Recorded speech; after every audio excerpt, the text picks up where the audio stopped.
అందరికీ నమస్కారం. Welcome back to my channel. ఈరోజు ఈ వీడియోలో కుజదోషము, కాలసర్పదోషము తొలగిపోయి శీఘ్ర వివాహము, సత్సంతానం కొరకు నాగుల పంచమి రోజున నాగదేవతకు పూజ ఏ విధంగా చేయాలి, పుట్టలో పాలు ఏ సమయంలో పోయాలి, పూజ ఏ సమయంలో చేయాలి, ఇలాంటి అన్ని విషయాల గురించి మీకు ఈ వీడియోలో తెలుసుకుందామండి. వీడియోలోకి వెళ్లే ముందు కొత్త వాళ్ళు కనుక మా ఛానల్ ఎవరైనా ఫస్ట్ టైం చూస్తున్నట్టయితే ప్లీజ్ సబ్స్క్రైబ్ చేసుకొని పక్కనే ఉండే బెల్ ఐకాన్ అయితే ప్రెస్ చేయండి. మా ఛానల్లో శ్రావణ మాసానికి సంబంధించిన చాలా రకాల వీడియోస్ అయితే పోస్ట్ చేశానండి. నాగుల పంచమి ఏ తేదీన వచ్చింది, వరలక్ష్మి వ్రతము, సంపూర్ణ పూజా విధానము, వరలక్ష్మి వ్రతానికి తప్పక కావాల్సిన సామాగ్రి, ఇంకా చాలా రకాలు వరలక్ష్మి వ్రతానికి సంబంధించిన వీడియోస్ అయితే పోస్ట్ చేశానండి. ఇంట్రెస్ట్ ఉన్న వాళ్ళు ఎవరైనా ఉంటే మన ఛానల్ని ఒకసారి అయితే విజిట్ చేయండి. ఇప్పుడు వీడియోలోకి వెళ్ళిపోదాం. శ్రావణ మాసంలో శుక్లపక్షంలో వచ్చే పంచమిని నాగపంచమి లేదా నాగుల పంచమిగా జరుపుకుంటాము. నాగదేవతను భక్తి శ్రద్ధలతో పూజించే పవిత్రమైన దినమే నాగుల పంచమి. మన సంప్రదాయంలో నాగులను దైవస్వరూపంగా భావించి పూజిస్తారు. కుటుంబంలో శుభము, సౌభాగ్యము, సంతానము, ఐశ్వర్యం కలగాలని భక్తులు ప్రార్థిస్తారు. నాగదోషము, కాలసర్పదోషము వంటి వాటికి పరిహారంగా కూడా ఈ రోజున నాగదేవతను పూజించే ఆచారం ఉంది. మనం పుట్టలు, పాములు నివసించే ప్రదేశాలను గౌరవించడం ద్వారా ప్రకృతి, జీవజాలం పట్ల గౌరవాన్ని తెలియజేస్తుంది. ఈ రోజున ఉపవాసము, పూజ, నాగదేవత స్తోత్రాలు, దాన ధర్మాలు చేయటము విశిష్టంగా భావిస్తారు. ఈ నాగుల పంచమి శ్రావణ మాసం మొదలైన 5వ రోజున జరుపుకుంటారు. స్కంద పురాణంలో నాగపంచమి విశిష్టతను సాక్షాత్తు ఆ పరమశివుడే వివరించినట్టు పురాణాలు చెబుతున్నాయి.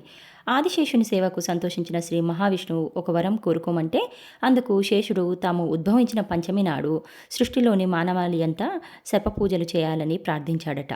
ఆదిశేషుని కోరికను మన్నించిన శ్రీహరి శ్రావణ శుద్ధ పంచమి రోజున నీ పూజలు చేస్తారని అనుగ్రహించారట.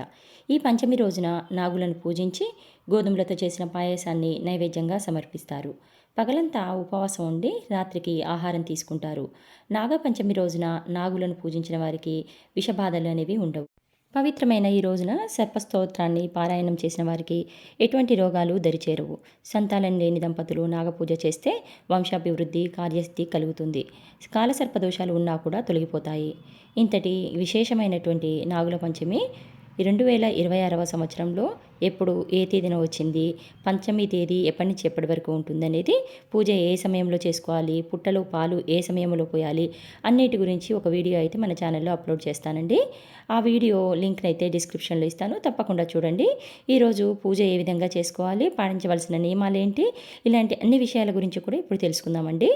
నాగపంచమి రోజున సూర్యోదయానికి ముందే లేచి శుచిగా తలస్నానం చేసి ఎరుపు రంగు బట్టల్ని ధరించాలి.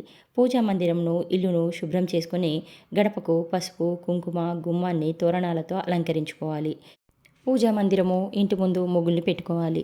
పూజకు గంధము, కుంకుమ, ఎరుపు వస్త్రము, నాగేంద్రస్వామి పాము పడగ, తెల్లని అక్షింతలు, ఎర్రని పువ్వులు, మందారాలతో పాటు నైవేద్యం కోసం చలిమిడి, చిన్న చిన్న ఉండ్రాళ్ళు, వడపప్పు, అరటి పండ్లను సిద్ధం చేసుకోవాలి. అంతేకాకుండా 2 ఎర్రటి మట్టి ప్రమిదలను కూడా తీసుకొని దూదితో 7 ఒత్తులతో నేతి దీపాన్ని వెలిగించుకోవాలి. పూజ చేసే సమయంలో నుదుట కుంకుమను ధరించి పడమర దిక్కున తిరిగి పూజించాలి. ఓం నాగరాజాయ నమః అనే మంత్రంను 108 సార్లు జపించి పూజకు సిద్ధం చేసుకున్న నాగప్రతిమను లేదా నాగేంద్ర స్వామి యొక్క చిత్రపటమును కర్పూర హారతులతో ఇచ్చి నైవేద్యాన్ని సమర్పించుకోవాలి. నాగపంచమి రోజున పూజ చేసేవారు పగలంతా ఉపవాసం ఉండి రాత్రికి భోజనం చేస్తారు. నాగపంచమి రోజున నాగదేవతను పూజించిన వారికి సంవత్సరం పొడవునా ఏ సమస్యలు లేకుండా అన్నీ సవ్యంగా నెరవేరుతాయి. అంతా అనుకూలంగా ఉంటుంది. నాగపంచమి సంతాన సంబంధమైన విషయాలలో శుభం జరుగుతుంది. కాలసర్పదోషం ఉన్నవారు ప్రత్యేకంగా నాగుల పంచమి రోజున నాగదేవతకు విశేష పూజలు నిర్వహిస్తారు. కాలసర్పదోషం ఉన్నవారికి అనేక కష్టాలు ఎదురవుతూ ఉంటాయి. శారీరక అనారోగ్యం కలుగుతూ ఉంటుంది. వృత్తి, ఉద్యోగాలలో ఇబ్బందులు ఎదురవుతాయి. సవ్యంగా జరగాల్సిన పని కూడా ఆగిపోతుంది.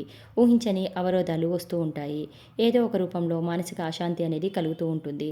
అలాంటప్పుడు నాగుల పంచమి నాడు పుట్ట దగ్గర పాలు పోస్తే సర్పదోష నివారణ జరిగి కుటుంబము సుఖశాంతులతో వర్ధిల్లుతుంది.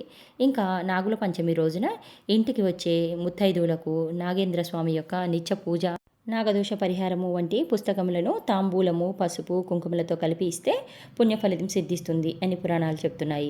అలాగే నాగపంచమి నాడు పుట్టలకు పూజ చేయించడం, పాలు పోయడం వంటివి చేస్తే వంశాభివృద్ధి కలుగుతుంది అని పండితులు చెప్తున్నారు. దేవాలయంలో నాగ అష్టోత్తరములు, పంచామృతములతో కలిపిన అభిషేకం వంటి పూజా కార్యక్రమాలు చేపిస్తే సకల సౌభాగ్యాలు కలుగుతాయి. అంతేకాకుండా ఈ రోజున ప్రత్యేకంగా నాగేంద్ర స్వామి యొక్క అష్టోత్తరాన్ని చదువుతూ నాగేంద్ర స్వామికి పూజ అనేది చేసుకోండి. అష్టోత్తరాన్ని ఏ విధంగా చదవాలి, చదవాలి, ఏ విధంగా పఠించాలి అనేది నేను మన ఛానల్లో ఒక వీడియో అయితే అప్లోడ్ చేస్తానండి. ఆ వీడియో లింకును కూడా మీకు డిస్క్రిప్షన్లో ఇస్తానండి. ఎవరైనా చదవలేని వారు ఉంటే ఆడియో వింటూ మనసులో ఓం అనుకుంటూ పూజ చేసుకోండి. చదవగలిగిన వారు నా ఆడియో వింటూ ఒక్కొక్క స్తోత్రాన్ని చదువుతూ స్వామివారికి పూజ అనేది చేసుకోండి. సో ఇదండి ఇవాల్టి వీడియో. నాగపంచమి రోజున నాగదేవతకు ఏ విధంగా పూజ చేయాలో తెలుసుకున్నాం కదండి. ఈ వీడియో కనుక మీకు నచ్చినట్టయితే లైక్ చేయండి, షేర్ చేయండి, సబ్స్క్రైబ్ చేసుకోండి. మరొక మంచి వీడియోతో మళ్ళీ కలుసుకుందాం. అంతవరకు సెలవు. నమస్కారం.